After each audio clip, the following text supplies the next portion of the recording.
যা গরম পড়েছে তার মধ্যে আবার আমার অদ্ভুত সব কাণ্ড। হ্যালো, আমি বিনি। এইদিকে বাবা আজ 2 রকম মাছ এনে হাজির করেছিল। তাই ভাবলাম আমি কিছু মার সাথে হেল্প করে দিই, তাহলে মার কাজটা একটু এগিয়ে যাবে। এইদিকে আমি যেহেতু চিংড়ি মাছগুলো বটি ছাড়াই অনায়াসে কেটে নিতে পারি, তাই বটি দিয়ে মাকে বাটা মাছটি কেটে নিতে বললাম। না, আমাকে কিন্তু মা এক্কেবারেও বলেনি। আর আমার মতন এরকম অদ্ভুত নেশা কার আছে একটু বলতে পারবেন? এই মাছ মাংস যখনই বাড়িতে নিয়ে আসে আমার না ধুতে বড্ড বেশি ভালো লাগে, কিন্তু মা তো সেইভাবে কখনো করতেই দেয় না।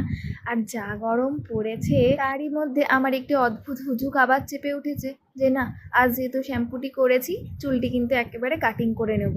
নিচের দিকে আঁকাগুলো কিন্তু আমার বড্ড হালকা, প্রত্যেকবার চেষ্টা করি অল্প অল্প করে কাটার, কারণ বাড়ির থেকে বিশেষ করে আমার ঠাম্মি খুব বকাবকি করে যখনই দেখছে আমি চুলটি কাটতে বসি। তাই চুলটি কাটার শেষে ঠাম্মিকে দেখিয়ে দিই, দেখো তো তুমি কি বুঝতে পারছো আমি চুলটি কেটেছি? তখন সে বলে না। বলেন তো কি, ঠাম্মিরা যেহেতু আগের কালের মানুষ, তাই আগের কালে যেহেতু চুল রাখার একটি রীতি ছিল আর সকলেরই প্রায় বড় বড় গোছে ধরা চুল ছিল, এখন আধুনিক যুগের সাথে মিশতে মিশতে সকলেরই চুল পড়ার একটি ধাঁচ চলে এসেছে। তাই ঠাম্মি বলে ভগবান যখন তোকে দিয়েছে তাহলে কেন সেটিকে কেটে নষ্ট করবি। এর জন্যই ঠাম্মির কথাটি মাথায় রেখে আর আমার চুল কাটাটি হয়ে ওঠে না। হ্যাঁ, আরও কিছু কেকের কাজ। আজকের ভিডিওটি এখানেই শেষ করছি। নেক্সট ভিডিওতে আবার দেখা হচ্ছে।